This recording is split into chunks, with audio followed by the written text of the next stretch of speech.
할렐루야. 4개월 만에 뵙습니다. 4개월의 인생이 보이시나요? 목사님은 읽으셨더라고요. 첫 문을 들어서는데 어둡다고 표정이, 제가 검은 양복을 입어서 그런지는 모르시고, 사실은 어두운 이유가 있죠. 이 아프리카 말라이카, 천사라는 뜻이거든요. 키스와힐리로. 아프리카 분들의, 여기 서서 보면서 인생, 저들의 삶, 고달픔, 그 뒤에 가려져 있는 어려움들 머릿속에 그려지면서 그 인생을 들여다보았는데, 여러분들은 이 짧은 영상을 보면서 무슨 생각을 하셨는지 모르겠습니다.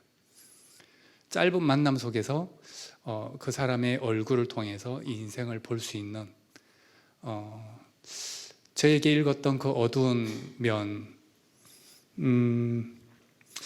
사실 이번에 참 많이 울었었어요.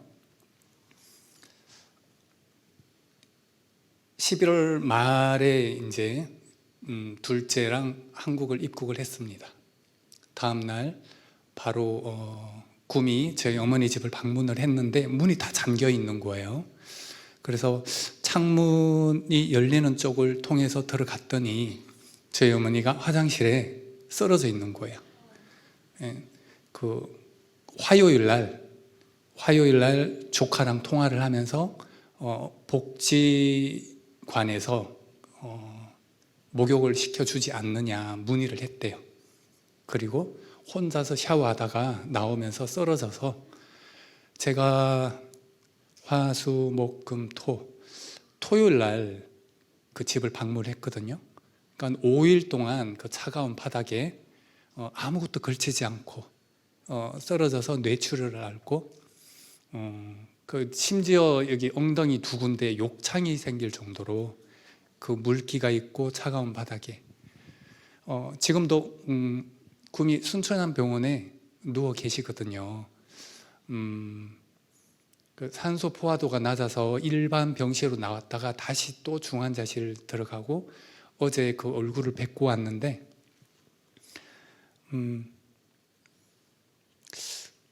지금 80이 되셨는데 삶이 힘들진 않았어요. 고달프고 어렵고, 참 억척같이, 억척인가요?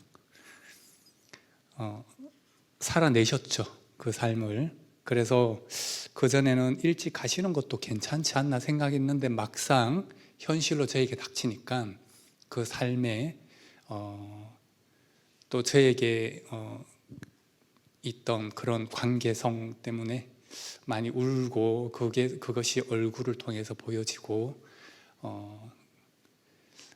또 이 영상을 보면서 저의 경험을 통해서 보는데 이분들의 인생이 더 잘 보여지는 거예요.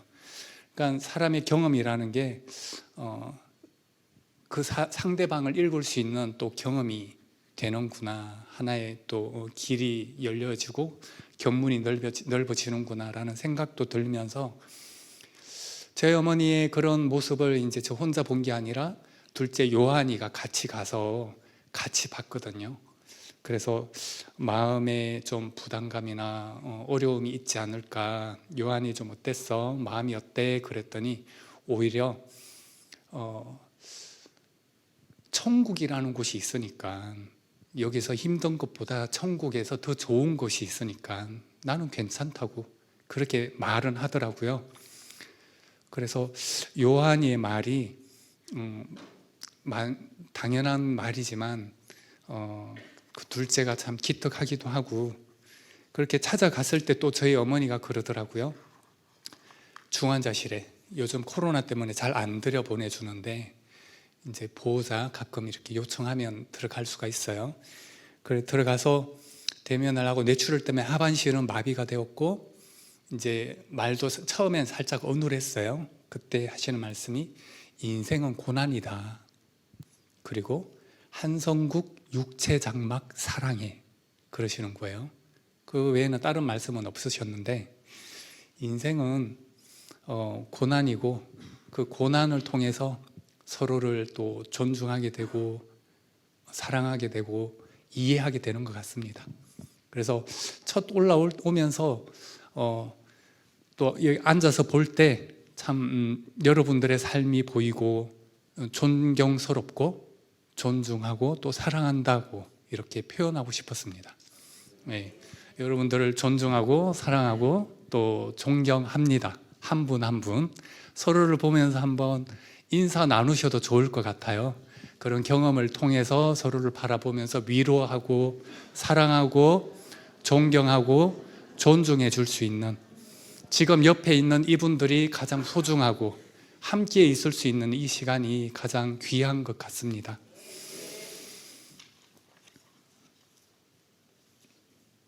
아프리카 최초 선교사, 순교자가 누구일까요?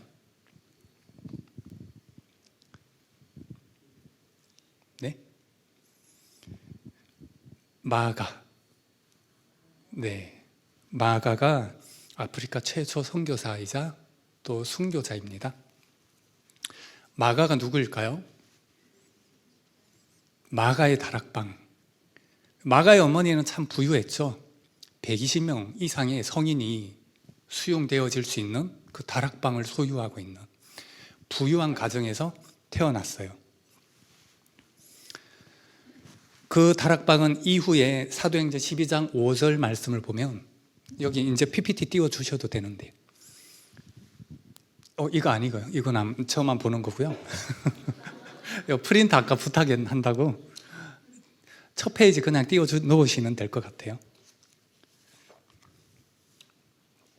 두 번째 페이지.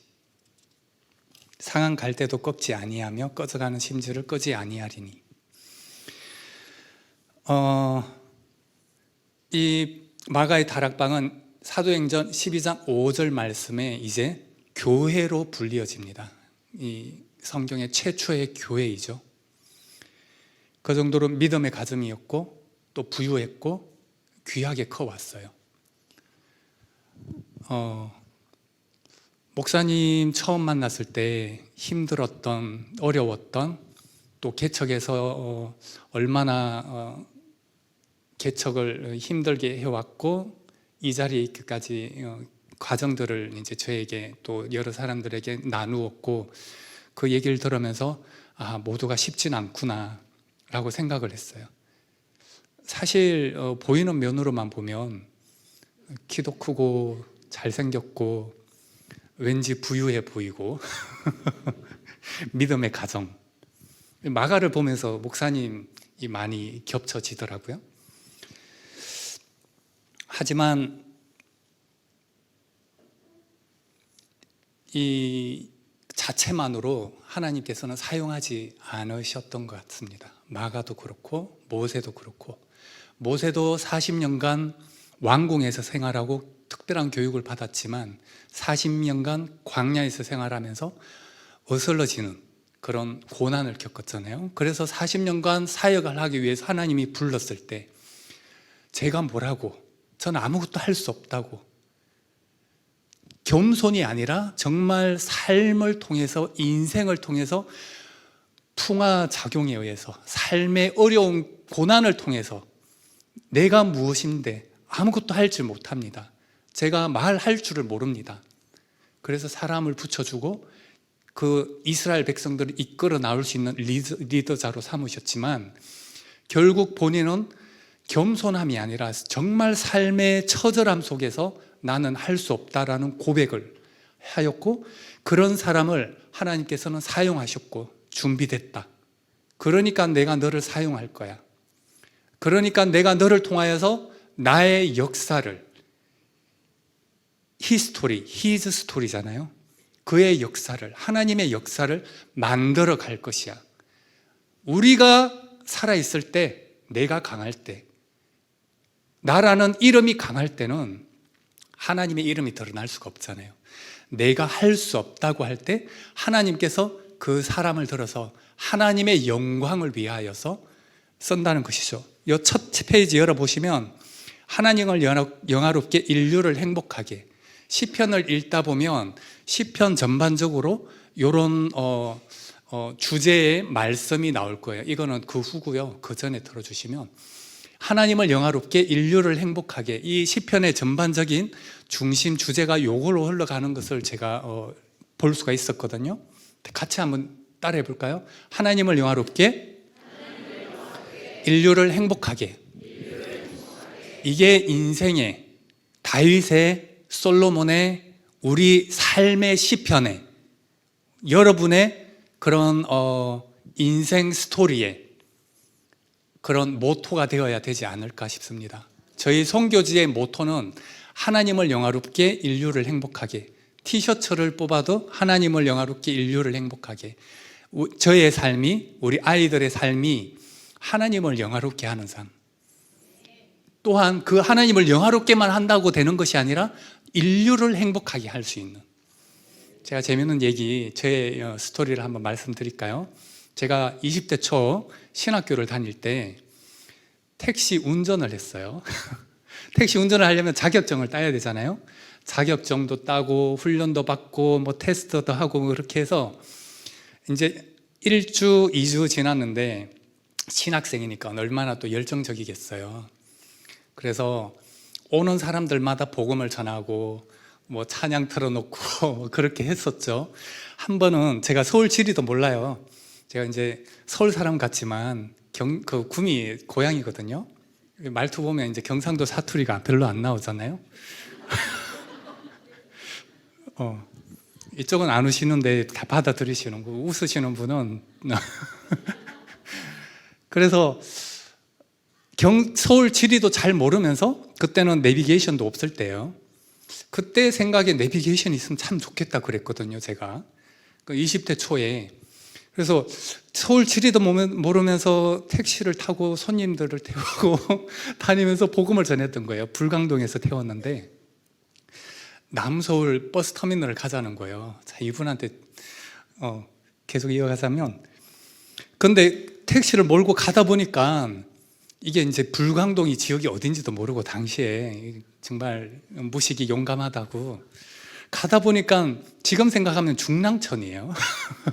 밑으로 가야 되는데 중랑천 이쪽으로 남쪽으로 가야 되는데 동쪽으로 계속 가고 있었던 거죠.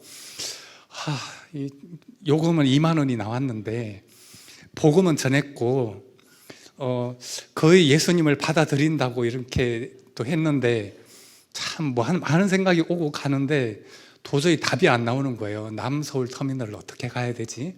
안 되겠다, 여기서 내리자. 여기서 내려드릴 테니까 10,000원만 주세요. 그분이 이제 되게 황당했겠죠. 그래서 막 신고한다 그러고 내리고 가긴 했는데 그 후에 이제 제가 해결을 했죠. 복음은 전했는데 요금을 받지 말던가, 그 사람의 시간과 많은 것들을 제가 너무 회개거리가 되는 거예요. 지금까지도. 지금 웃으면서 얘기하지만 그분한테 용서를 구하고 싶고 무식이 정말 용감하다고.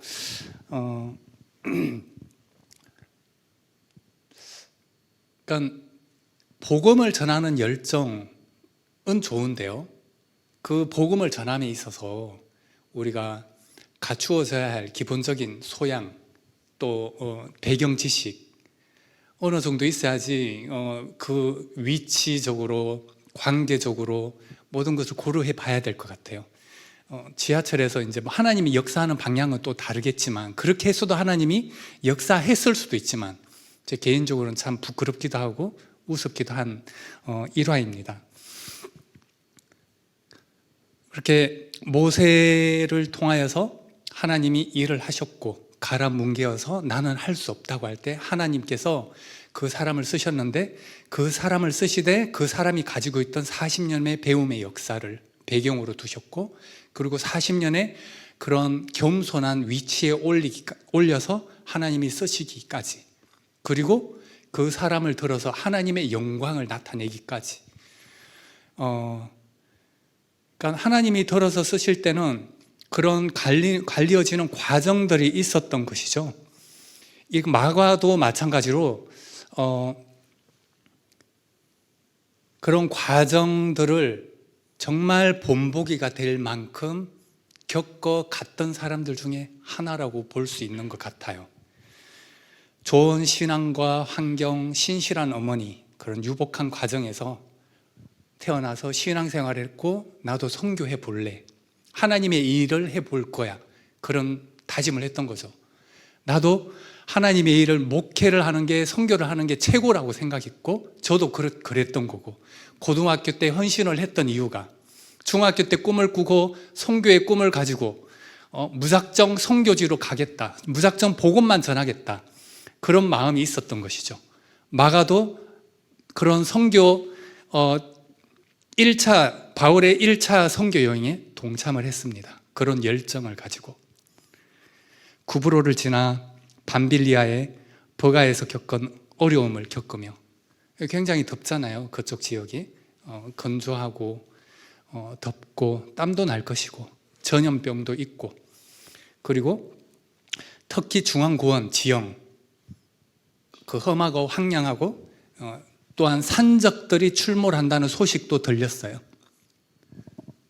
처음에는 열정으로 갔는데 가다 보니까 무더위가 있지, 그리고 하나님을 위해 헌신한다고 했는데 순탄하지만은 않은 거죠. 병들이, 전염병이 생기지. 그러니까 이 사람이 회의가 생기는 거예요. 15년간 우간다에 있으면서 많은 사람들이 겪어갔어요.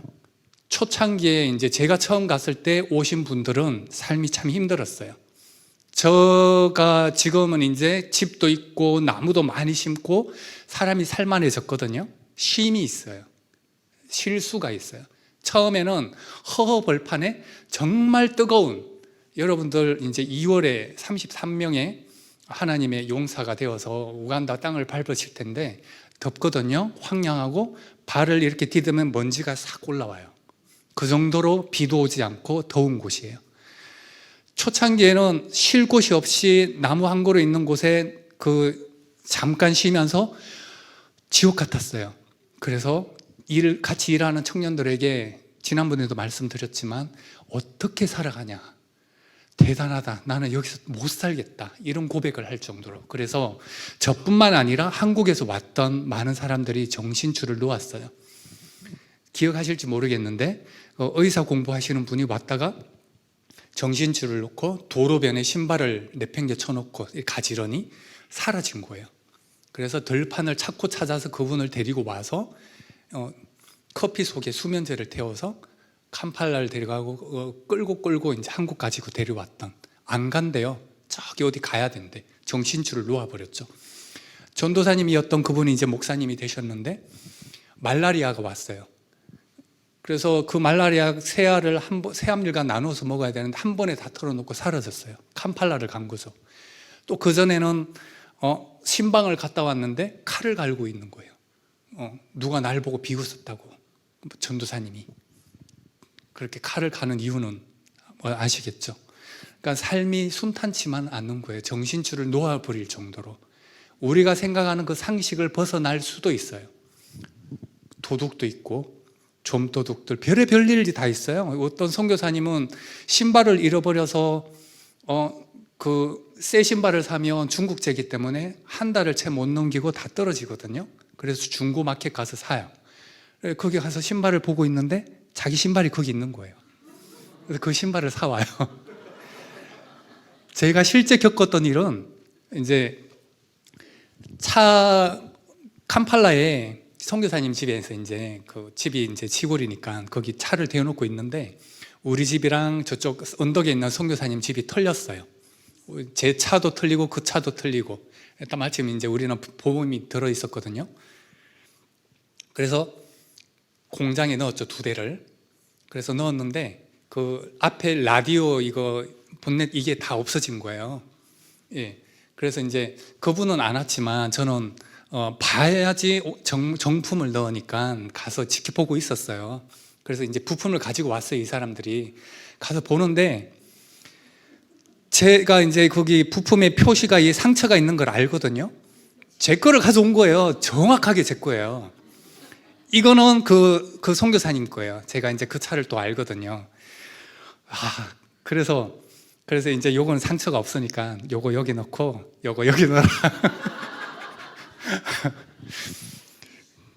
그런 일도 있고요. 또 단기 봉사자로 오신 분은 오토바이를 타다가 이제 넘어졌어요. 이제 올 초에 돌아가셨죠. 젊은 캄팔라를 나오기 한 주 전에 제가 이제 족발이랑 오리랑 제가 직접 요리해서 유튜브 보고 대접하고 했는데 오토바이 넘어져가지고 여기 뇌가 흔들려가지고 거기서 있다가 수억을 들여서 거기서 우간다에서 고생하다가 수억을 들여서 응급 비행기 타고 한국까지 왔지만 결국은 이제 혼수 상태에 빠지고 돌아가셨죠. 거기에 응급 상황, 병원 상황이 좋지 않아서 뇌가 흔들렸던 거예요. 그런 말하지 못할 여러 사건들이 있는데 선교하러 왔는데 왜 이런 일이 있지? 저런 일이 있지? 또 우리 애들은 먹지를 못해서 지금도 사진이 있는데 제가 굳이 올리지는 않았어요. 바짝 골아가지고 둘 다 닌겔 주사 맞고 있고 말라리아 걸려서 정말 고생 많이 했어요. 우리 애들 지금 가라면 저는 못 갈 것 같은데 선교를 갔는데 왜 이런 일을 겪죠? 이런 원망과 불평을 할 수가 있는 것이죠. 그러니까 마가가 그런 일을 겪었던 거예요. 바울과 같이 선교의 열정을 가지고 온실 속에 있다가 그 야생으로 던져졌죠. 견뎌낼 수 있었을까요?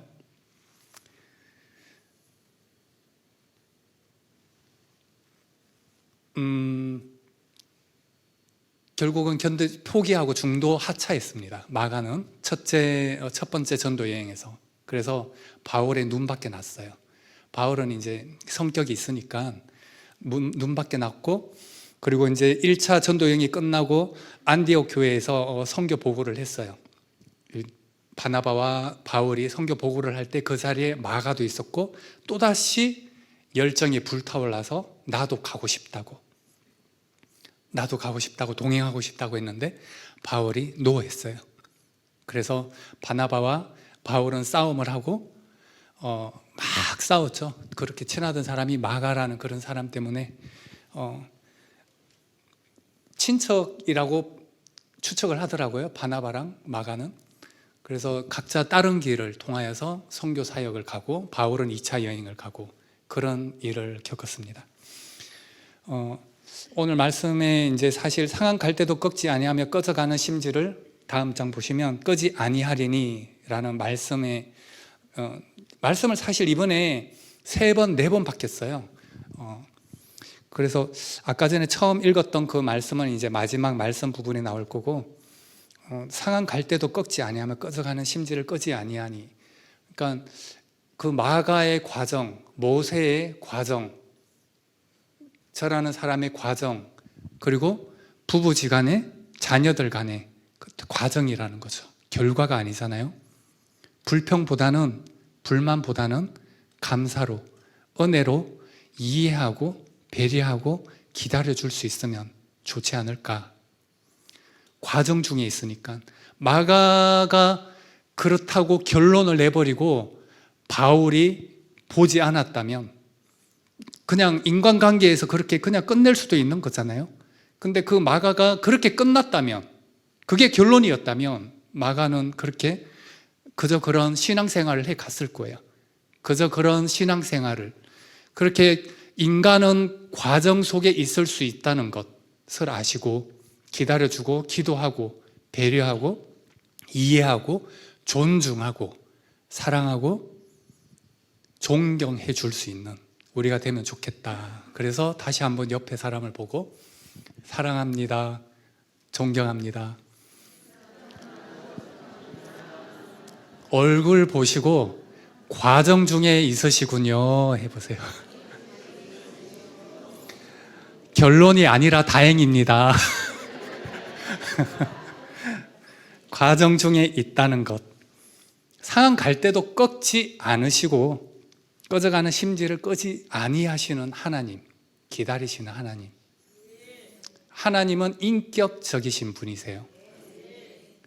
하나님을 무시하지 마시고 내 보수적인 성격, 성향대로 잣대를 들이내지 마시고 복음을 가지고 사람들을 대하시고 아버지의 마음으로 이해하고 배려하기를 소망합니다.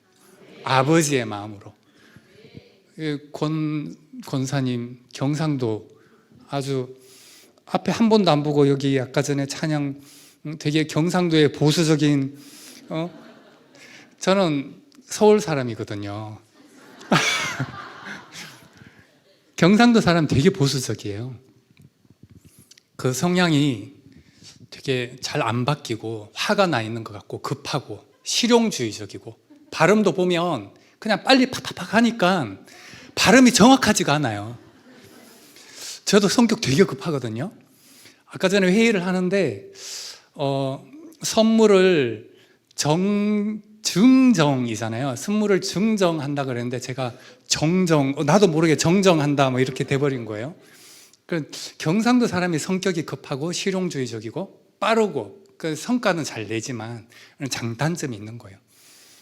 그런 보수적인 깨어지지 않는 그런 게 아니라 아버지의 성향을 닮아갈 수 있는 장단점이 있어요. 충청도, 전라도, 강원도 그런 장단점이 있는데 그런 게 중요한 게 아니라 아버지의 마음을 따라갈 수 있는 과정 중에 있다는 걸 알고 품어줄 수 있는, 수용해 줄 수 있는, 리더해 줄 수 있는 그런 하나님의 사람이 저와 여러분이 됐으면 좋겠습니다. 저도 그러지 못하니까 도전을 하는 거예요. 여러분들과 제가. 저도 경상도예요. 사실은 눈치 못 채셨겠지만 성격이 너무 급해가지고 실수도 많고요. 사람들과의 관계가 깨어지기도 하고요. 그러니까 과정 중에 있는 거예요. 그러면서 깨어지고 또 어떤 상황을 접하면서 깨어지고 눈이 떠지고 마가도 그런 과정 중에 있었던 것이고 그래서 2차 선교 여행에 동참을 요청하나 거절당하였고 바울과 바나바는 싸우기까지 하고 이후 사도행전에 마가는 등장하지조차 않습니다. 이 바울이 참 바울스러워요. 자, 다음 장 보시면 저게 우리 집에서 나가는 길목입니다. 저기 오토바이 타고 있는 뒤에 오토바이 운전수는 이제 보다라고 운전수예요.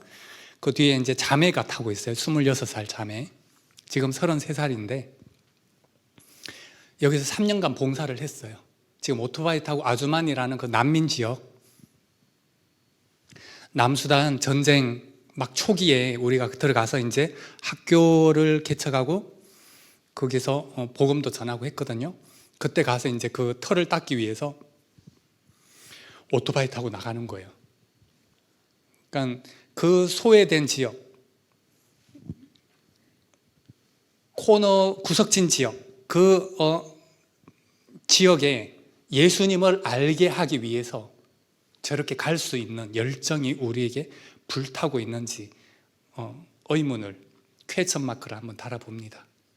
우리가 지금 33명의 하나님의 인천 제일교회 용사가 내년에 이제 출국하는데 이런 열정으로 가는지 또 그 가는 과정이잖아요. 결론이 아니잖아요. 갔다 오면 항상 문제들이 생기고 말들이 많고 관계가 깨어지는데 그게 내 존재감, 내 욕심, 내 성격을 드러내기 때문에 이해와 수용과 포용이 아니라 배려가 아니라 내 성격을 드러내기 때문에 그것이 깨어지는 것이거든요. 과정에 있다는 걸 알고 너무 결론적으로 가지가 말고 보수적인 그 측량대, 잣대를 들이대지 말고 수용하면서 포용하면서 좋은 결과를 가지고 올 수 있는 이 지역에 오토바이를 타고 가지만 우리는 비행기를 타고 가고 또 거기서 차를 타고 7시간, 8시간 편하지가 않아요. 그 미니버스가. 그 버스를 타고 또 바로 이어서 가거든요. 그 선교지까지. 그러니까 그 가는 과정도 힘들고 수천만 원, 수억 대를 들여서 가는데 과정이 쉽지가 않아요. 오늘 제목이 이제 가라라고 하려고 했는데 그래도 갈래거든요. 그래도 갈래? 그래도 가실 건가요? 이러함에도 불구하고, 이런 사람들임에도 불구하고, 이런 사람임에도 불구하고 그래도 갈래. 제가 여기를 오면서 한 10여 년 전에 이제 미랄 재단에서 차를, 이 아주만이 난민 지역을 위해서 차를 사줬어요. 더블 캐빈이거든요. 정말 잘 타고 다녔는데 운전수가 한번 엔진을 해먹었어요. 그 뒤로부터 계속 말썽이에요. 이걸 타고 나오는데 뒤에를 보니까 연기가 자욱해서 뒷차가 아무것도 안 보일 정도로 연기가, 하얀 연기가 나는 거예요. 그래서 제 이제 눈에 안 질환이 있어요. 거기 한 15년 있다 보니까 여기 막혀가지고, 안구 여기가 샘이 막혀가지고 뚫어줘야 수술해서, 먼지도 많고 기름기가 많이 져가지고 이해해 주십시오. 그래서 그 차가 중간쯤 오니까 퍼졌어요. 열어보니까 엔진 오일 하나도 없는 거예요. 그 출발하기 전에 엔진 오일 있는 거를 확인을 했는데 중간에 보니까 없는 거예요. 그래서 레카 차를 불러서 캄팔라까지 왔죠. 이제 사실 그 전주에 정비를 했어요. 돈을 많이 들였죠. 엔진 보링을 하고 다 했는데도 불구하고 또 그런 일이 생긴 거예요. 일주일 만에. 그래서 거기다 파킹하고 잘 하라고 이제 다짐하고 왔어요. 그리고 버스를 타고 이제 케냐로 갔죠. 그 가는 길이 이제 또 15시간 정도 돼요. 그러니까 집에서 출발해서 캄팔라 수도를 왔고, 캄팔라 수도에서 버스를 타고 이제 둘째 픽업하기 위해서 버스를 타고 이제 한 4만 원 더 돈 되거든요, 한국 돈. 그거 타고 이제 케냐로 가는 거예요.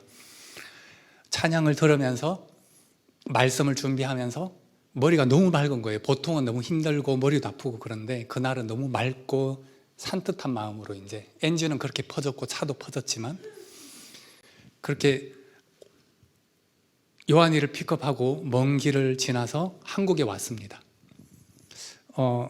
그리고 이제 다음 날 바로 구미를 갔죠. 아까 말씀드린 것처럼 저희 어머니가 5일 동안이나 누워 쓰러져 가지고 계시고, 지금도 중환자실에 계시는데, 그런 상황들을 보면서 그전에도 이제 요양원에도 모시고 주간 요양원에도 모시고 뭐 어머니가 원하는 대로 해드렸지만 옆에 있어야 되지 않을까. 혼자 계시고 저도 외동이고, 근데 그런 고민들도 많고, 또 이런 상황들을 보면서 아들이 하나인데, 인간적으로 보면 정말 한국식의 그런 정세에 보면 옆에서 모셔야 되는데 마음이 힘들더라고요. 그런데 또 한편으로는 이래도 갈래, 그런 또 음성이 들리는 거예요. 그 선교지에 지금 400명의 유초등학생, 또 200, 300명의 중고등학생, 또 그 주위에 용감된 많은 사람들이 있어요.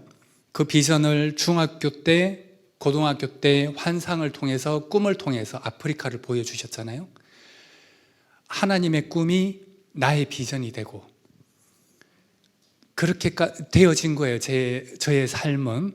제가 뭐 목사 안수를 받은 것도 아니고 평신도로서 그냥 신앙만 했고, 그 지역을 비전을 가지고 갔는데 하나님께서 유치원, 초등학교, 중고등학교, 이제 기술학교의 비전을 보여주어서 하나하나 거쳐가고 있고, 그게 많은 하나님의 일들이 일어나고 하나님의 사람들이 일어나고, 그 학생들이 나도 선교사, 나도 목회자가 되고 싶다고 헌신하고 있고, 저는 기도하기를 그 사람들이 남수단, 북수단, 콩고, 르완다, 뭐 주위 아프리카, 아니면 그 중동에까지 선교사로 그 사람들이, 그 아이들이 나아가고 동력할 수 있기를 소망하고 있거든요.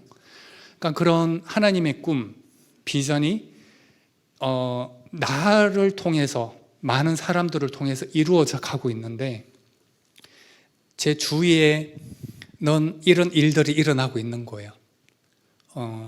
부모님에게 또 환경적으로 또 물리적으로 상황들이 일어나고 있는 거예요. 이래도 있을래. 참 지긋지긋해요. 말 그대로. 여러분들의 삶도 뭐 그렇게 썩 다르다고 생각하진 않습니다. 남편을 보거나 옆에 부인들을 보면 지긋지긋하다. 그럴 때가 있겠죠. 삶이 참 순탄하진 않아요. 제 어머니 말씀처럼 저는 그게 이제 마지막 유언이라고 이렇게 내심 생각하고 있는데, 인생은 고난이다. 육체장막 사랑해.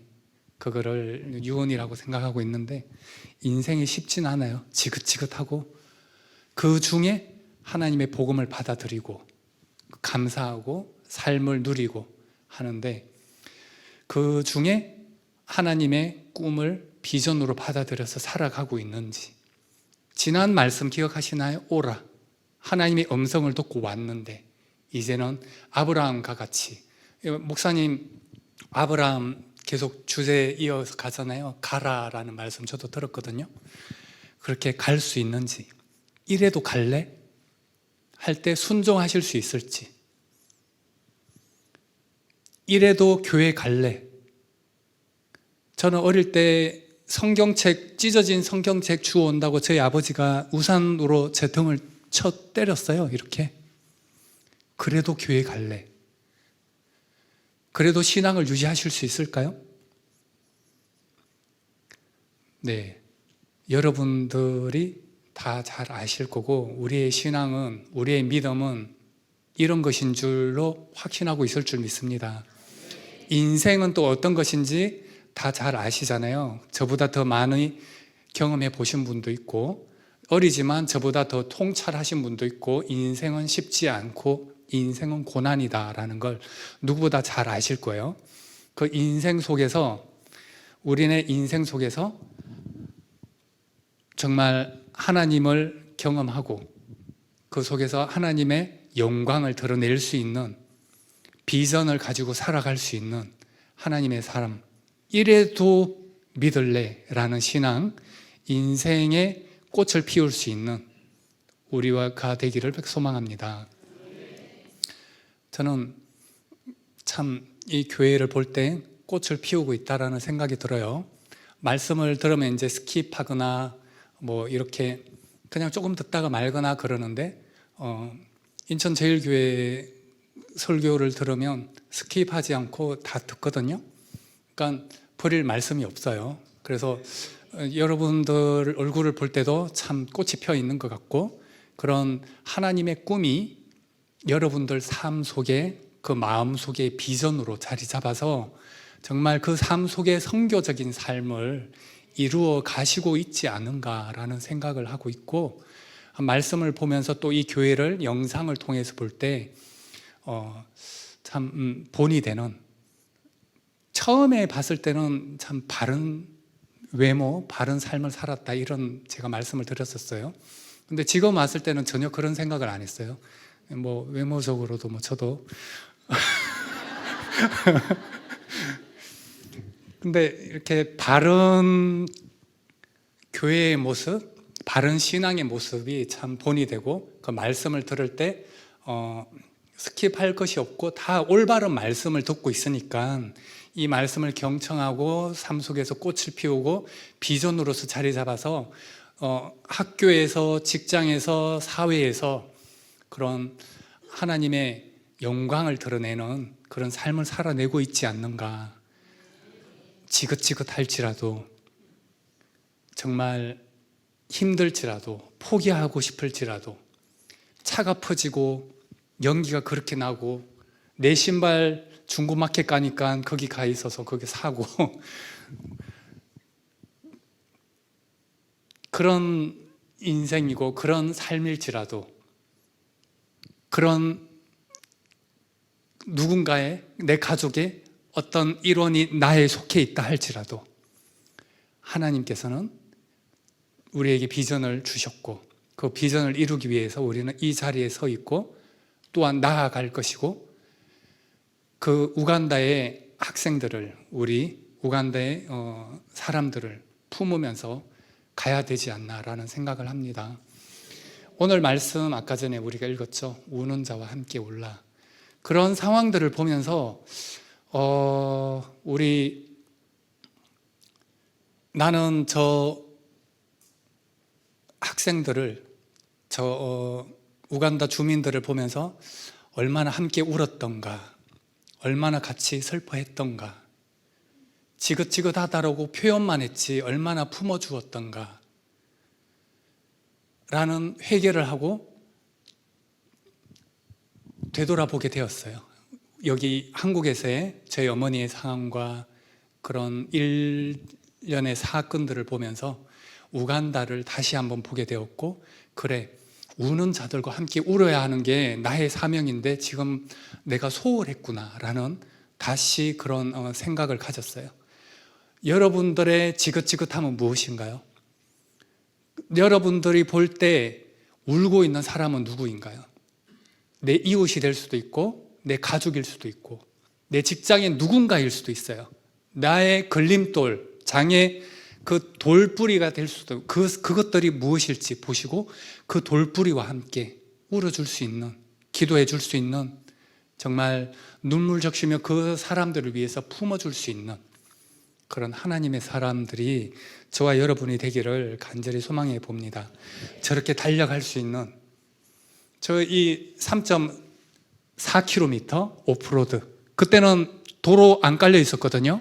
저렇게 아주마니까지 가다 보면 전부 오프로드예요. 마람로드. 흙먼지가 이렇게 쌓여가지고 트럭 타고 가요. 저 자매 뒤에. 거기 가면은 여기 하얗게 쌓여 있어요. 지금은 이제 가시면 아스팔트가 깔려 있는데 그때 당시엔 그러지 않았거든요. 그러니까 70km라는 그 거리를 몇 시간 동안 가는 거예요. 그렇게 가서 Could you give your life?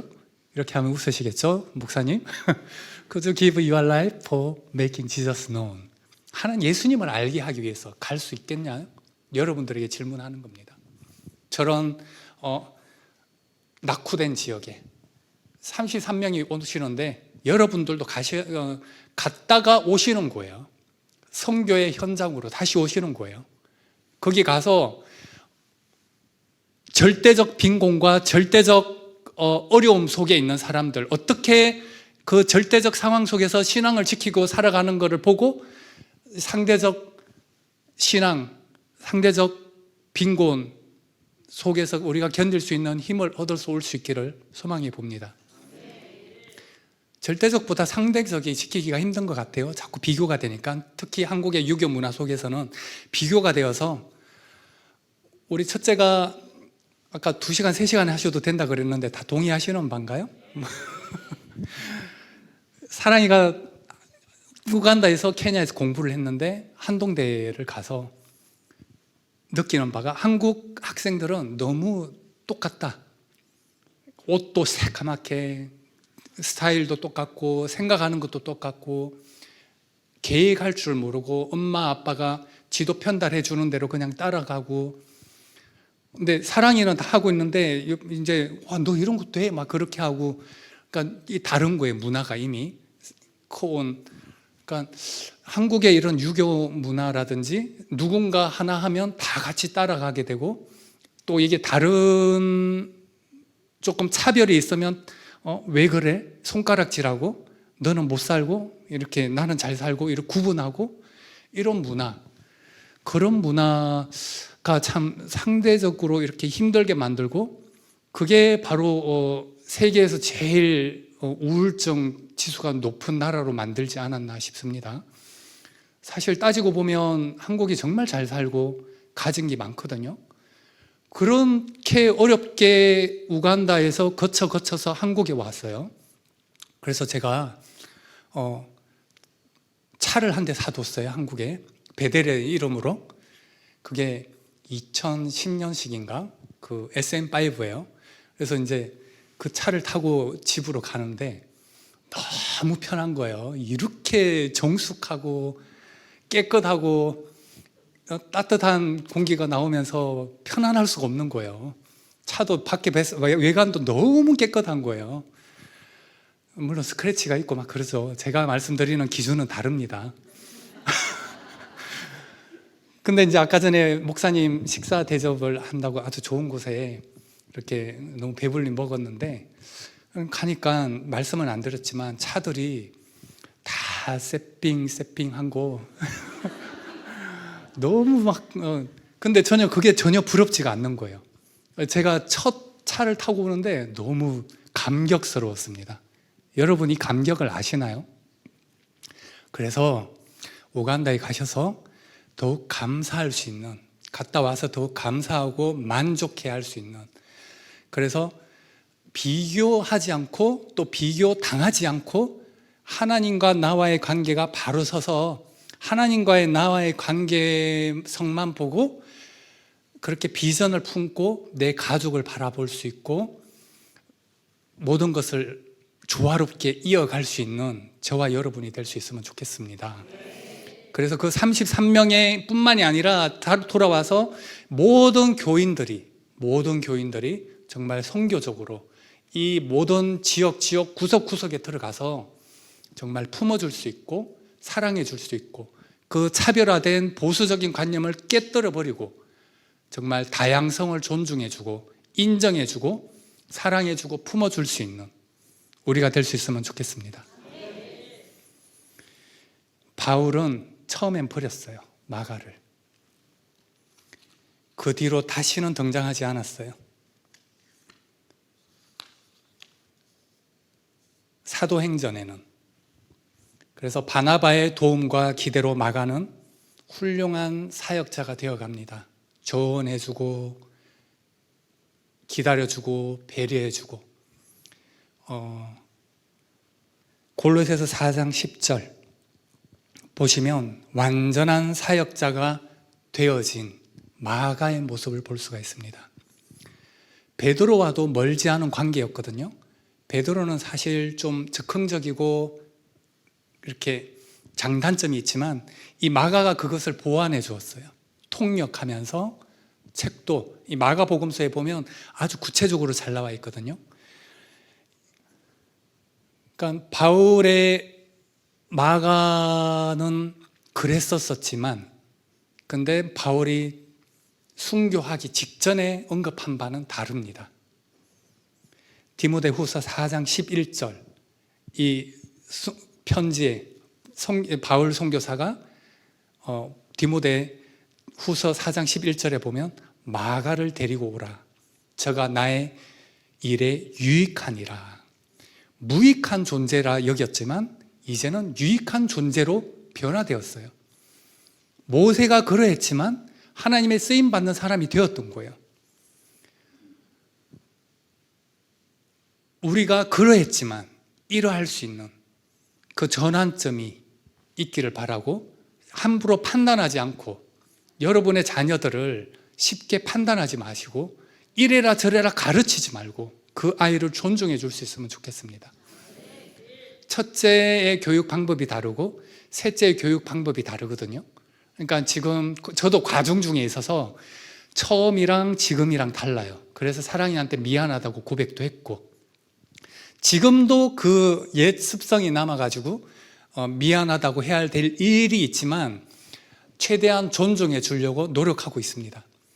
여러분들의 동력자들을 최대한 존중하고 이해하고 배려하면서 기다려 주시기를 소망합니다. 여러분의 최고의 동력자가 바로 옆에 있는 분일 수가 있어요. 최고의 동력자. 그렇게 마가는 변화된 모습으로 바나바의, 베드로의, 바울의 동력자가 되었고 이렇게 불신으로 헤어졌던 바울이 위로자가 되었던 마가의 변화된 모습을 볼 수가 있습니다. 베드로전서 5장 13절에도 보면 베드로의 훌륭한 동력자라는 것을 알 수가 있고 또 기록에 의하면 이 마가는 이집트에서 순교를 합니다. 불태워져요. 아프리카 순교자가 된 거죠. 아프리카 선교사가 되었어요. 그래서 오늘 마가를 모셔와서 마가의 삶을 한번 나누어 보았습니다. 그 마가와 같은 또는 같지 않더라도 모세와 같은 또는 같지 않더라도 나만의 삶, 하나님께서 이 땅에 보내어 주인공으로 삼은 나의 삶의 전환점이 어디인지, 또 변화되어야 할 모습인 어디일지 쓰임받을 수 있는 저와 여러분이 되기를 바랍니다. 이미 다 나와버려서 PPT 준비한 게 있는데 다음 장 보시면 이게 한국으로 오는 여정이 이제 여기서 나왔어야 되는데, 이게 셋째가 3살 때쯤 그린 거예요. 이 현지인 집이 이렇게 생겼거든요. 그 다음 또 보여주시면 모든 것이 감사, 모든 것이 은혜. 그러니까 저런 절대적인 빈곤을 보고 저 사람들은 우울증이 우리보다 더 덜한 거예요. 그럼 저기 보면 다 이 사람들이 오너거든요. 저게 뭐가 실려 있어요? 포대자루가 있죠. 저게 콩이 있고 옥수수가 있고 고구마가 있고 그런 거예요. 이 사람들이 하나하나가 다 오너고 시장에 나가서 팔고 운송비 치르고 그리고 돌아오는 거예요. 이렇게 뒤집어져서 우리 운전수도 아내가 그런 거 가지고 가서 팔다가 몇 사람은 죽고 다치고, 그게 이 사람들의 삶이에요. 그럼에도 불구하고 그렇게 우울증이 우리보다는 적다는 거죠. 절대적 빈곤 속에서도 감사할 수 있는, 은혜를 나누는 그들의 삶을 목격할 수가 있는데, 우리가 가진 것에 감사할 수 있는 우리가 될 수 있으면 좋겠습니다. 그 다음 절 같이 보겠습니다. 시작. 즐거워하는 자들과 즐거워하는 자들과 함께 즐거워하고 우는 자들과 함께 울라. 로마서 12장 15절 말씀으로 마무리하겠습니다. 함께 울고 즐거워할 수 있는 저와 여러분이 되기를 소망해 봅니다.